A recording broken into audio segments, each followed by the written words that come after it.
Let's go. Let's go, people. It's the first business day of the month. I appreciate you all for checking in.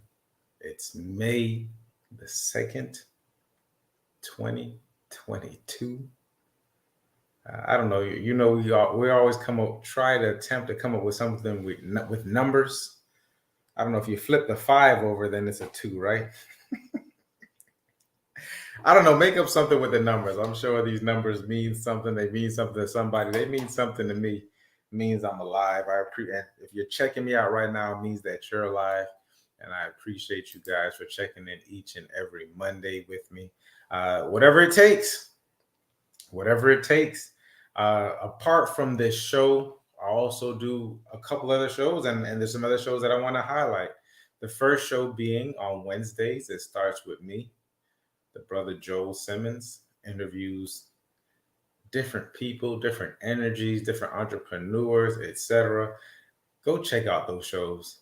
You know, you may be watching one of those shows and it may spark something in you that makes you want to be your best self. And also to see, like, we all are going through something.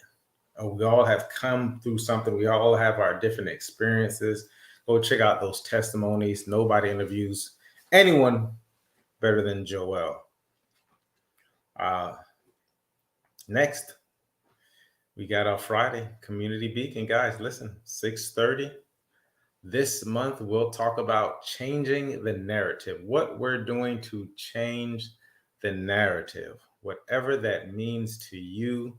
Check it out. Last month, we spoke about what we would talk about to our younger selves, some experiences that we had as children, and some things that we were thinking about changing. And Toastmasters would kill me. Check out those shows. Community Beacon at 6:30. It starts with me. That podcast drops at 12:30 on Wednesdays. Community Beacon is 6:30 on Fridays as we continue to work for you guys. Okay, listen. I'm going to attempt to end this in like 15 to 20 minutes. I don't really do New Year's resolutions, but my New Year's resolution was I would not talk as much, and that has not panned out. So maybe today I can renew it. And I'm joking. I am doing a lot better in regards to clarity, gaining clarity, asking clarity, clarifying questions, etc. We have to get to the deep. Sometimes I just shoot from the hip, and I need to understand the entire thing. All right, cool. So with that being said, man, I have to talk about it. I just came in the room to do this podcast, and I left my Zoom on. For those of you who don't know, I prospect daily.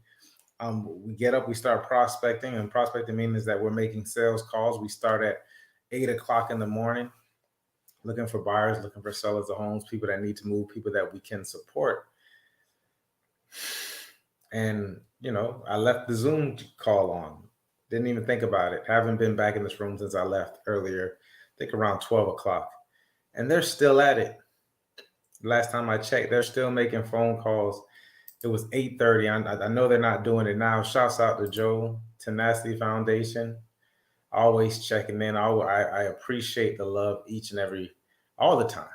But he checks in every time, and I appreciate him for giving me a shout out. Joe. Listen, they were still working. I'm sure they're done now because 9 o'clock, federally guidelines state that you can't make sales calls before 8 and after 9, and they were still going strong, which is awesome. I'm trying to explain to you people about what it takes in order to get to that next level. That's what it takes. That's what it takes. Consistent, intentional, focused activities, the right activities. And these guys are doing the right activities. So shouts out to the National Prospecting Group. I appreciate you guys. I appreciated the invite. I'm learning something and I'm leveling up every time I check in with those guys Monday through Friday. Costco's got me. For those of you who don't know, I call myself Costco Mike. I'm in Costco's like 2-3 times a week. 2 to 3 times a week. And I think I'm going to do a show on Costco. I think I'm going to talk about some of the things that I pick up on Costco's, some of the things that I shouldn't pick up and I do pick up on Costco's. So I'm going to do a show on Costco's just for you guys to see exactly what it is that I do and how I take advantage of that big, is that a big box store? A warehouse store. I never thought that I would just shop at Costco, but for me, it like beats Publix for whatever reason. I do get certain things from Publix, but most of my shopping is done at Costco's. Let's see. Perfect. We're going to get into some real estate news, and then I'm going to talk about what the format of the show is going to be for the next 4 to 6 weeks. Some of the things that we're going to be talking about for the next 4 to 6 weeks. So I'm going to bring up this real estate news real quick. As you guys know, I am a real estate agent, an investor, an entrepreneur. There's a lot of things going on in real estate, but I'm going to take it from a residential standpoint. And so basically they're saying that the seller profit margins dipped slightly. 1,000%. They're going to give you some reasons why. I'm going to highlight the things that I definitely agree with, I'm aligned with, although they're still getting historically high. I mean, it's incredible what sellers are getting for their homes nowadays. If you are at the age of where you wanted to move and go to that forever home, that dream home, or even just maybe buy the dream home and rent here for a while, like there's not a better day. There's not a better time to get your price. And not only are you getting your price, you're getting terms. You're getting terms. So there's no playing around.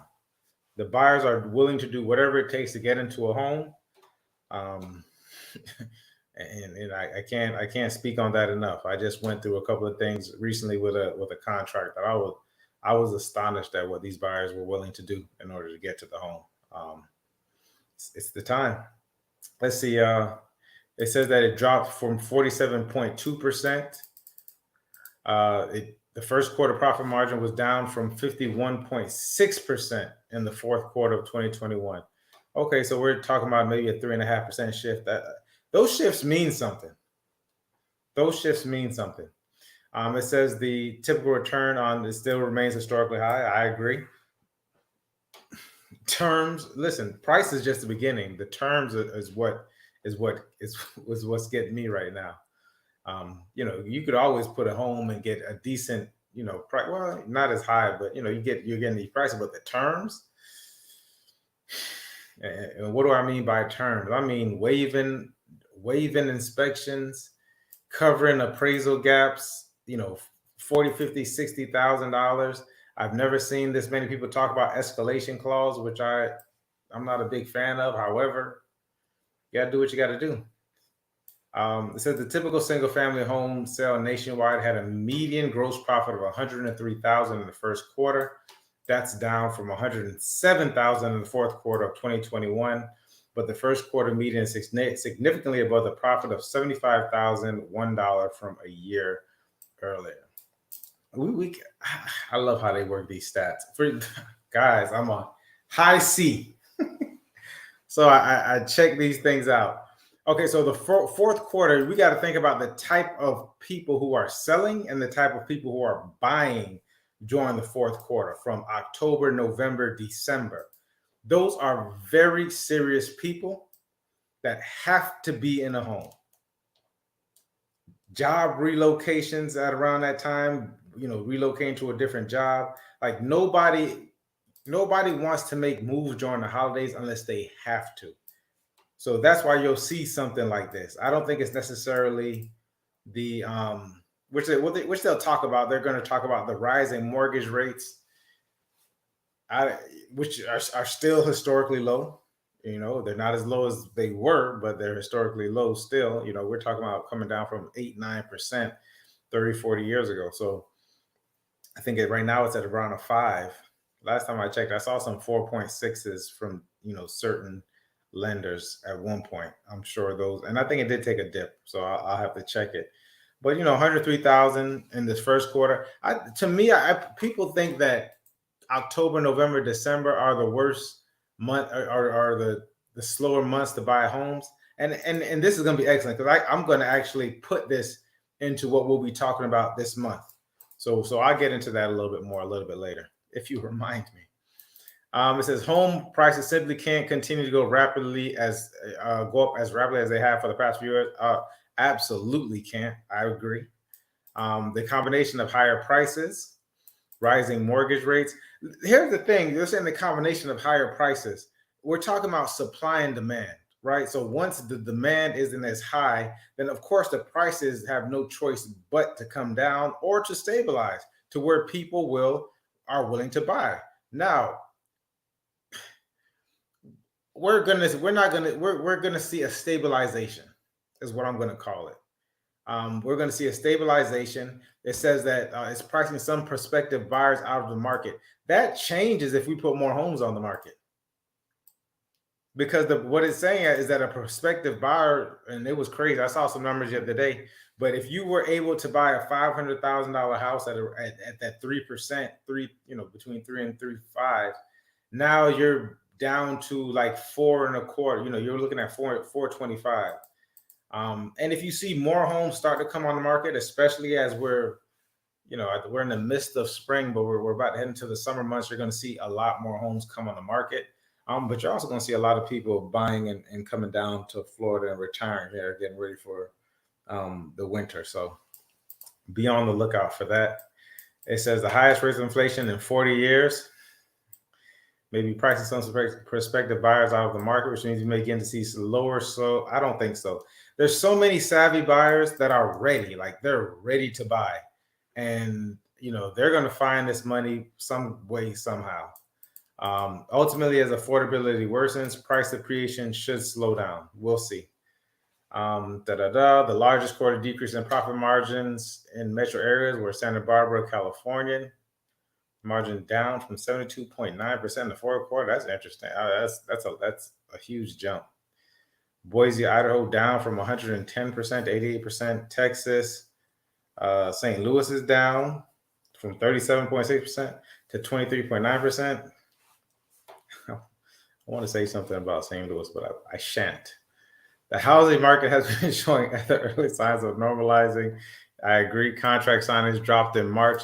I personally think February and March are slow months, but people are still buying and selling real estate. Like I said, I'll get into that specifically this month. The 5th consecutive month that pending home sales have fallen. Okay, blah, blah, blah. Okay, that's real estate news, guys. Not too much different. I think they're just attempting to find something at this point, right? They're just finding something at this point. Let's get into it. So for the next month or so, I had a real estate banner and everything. For the next month or so, I'm going to be talking about getting clear on your goals. I bring this up because this is something that I have to work with myself. I have to get clear on my goals. Michael, what do you want? And it's not enough just to have it in your mind. It's not just enough to talk about it. We spoke about Habakkuk 2:2. Go check it out, write it down, and make it plain so those who see it can run with it. We have to get crystal clear on our goals. How will we do that? Excellent. I'm glad you asked. We're going to get crystal clear on our goals by actually writing them down, planning it out, working it backwards. And so one of the big things of getting clear with your goals after including writing it down is number one. You got to write it down. But what am I writing down? Here's the thing, guys. You got to reverse engineer, and then who would have? I don't know if anybody would have thought I would have been talking about math as much as I do. I don't know when I became and I was fighting this high C personality that I had. I didn't know that I really had it. But I do. I do really believe in the math. The path is in the math, as you see right there, and I talk about it a lot, and it's reinforced by my coaches a lot. So the reason why I'm doing this is because I want to, as I'm going through and I'm refining myself, I'm smoothing out the rough edges. I'm going to do. I want you guys to do this with me, and if you need help and guidance, of course, I am here to help and guide you, to show you a crystal clear path to whatever it is that you want. Some of you want homes. I would hope. If you don't, here we go. Let me show you a crystal clear pathway to get to a home. Some of you guys want some mindset adjustments. Some of you guys don't know what you want, and that's okay. Most of us don't know what we want. We just don't want to admit it. And then we need to really figure out what if what we want is actually what we want, or it's not just something that people are telling us that we want. I saw a post and I reposted it on Facebook where the person said a lot of people are getting jealous or envious of these illusions that people are putting up on social media. And so, social media being having such a huge impact on most people's lives and entertainment, etc., having such a huge impact on people's lives, we want these goals, couple goals, relationship goals, house goals, I don't know, whatever goals that people are talking about. But it's not necessarily what we want. And oftentimes when we get it, we don't even know what to do with it, right?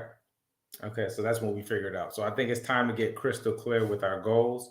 We're going to do that by figuring out, first off, you need to figure out what your goal is, and that if it's actually your goal and it's not something you're trying to live up to somebody else. All this takes place with awareness. But once you have that, and even if you don't have it, even if you just want to go with the goal that it is that you have now and not do the deep thoughts on it, let's achieve it. I mean, the best way to find out whether you want it or not, for sure, is actually to have it. And then when you have it, maintaining it, right? It's like getting $100 million house if someone gave it to you. And then you find out that it's 5, 6, probably 10%, probably $1 million to maintain yearly.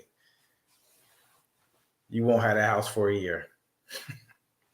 All right, cool, guys. So that's it. We're gonna get crystal clear on the goals. I spoke about the different months. That's what I was talking about during that real estate portion of it. I'm going to go over the seasonality chart for Palm Beach, Northern Palm Beach specifically. I'm going to go over the seasonality chart and show you when homes sell, the percentages of from month to month. And I have all that updated for you. So I'm going to show you that. I'm going to show you the math that I use to know how many phone calls I need to make, how many contacts I need to make to get to the deal goal that I want to make, to get to the commission goal that I want to make. Okay. So I'm going to do this specifically from a real estate standpoint for the next 4 to 6 weeks. Once again, if you guys have certain goals that you want to achieve, let's figure it out. I have no problem with that, helping you guys figure it out and coming up with different formulas in order to make that happen, because everything that I use has a formula. I know when I'm hitting it, I know when I'm behind, and then you know what you got to do when you're behind. All right, people, it's Monday. It's May 2nd, 2022. We're going to have a powerful month going into June and July. We're going to make all of our dreams come true. If you guys need any help, please reach out. If you want to really get a grasp of what's going on in the housing market, let's talk about that as well. And let's hit our goals. Let's hit them together. We're getting close to halfway through the year, right? Let's make sure we're on track. I love you guys. It's Monday. I appreciate you all for checking in each and every Monday. And I'm out. Peace.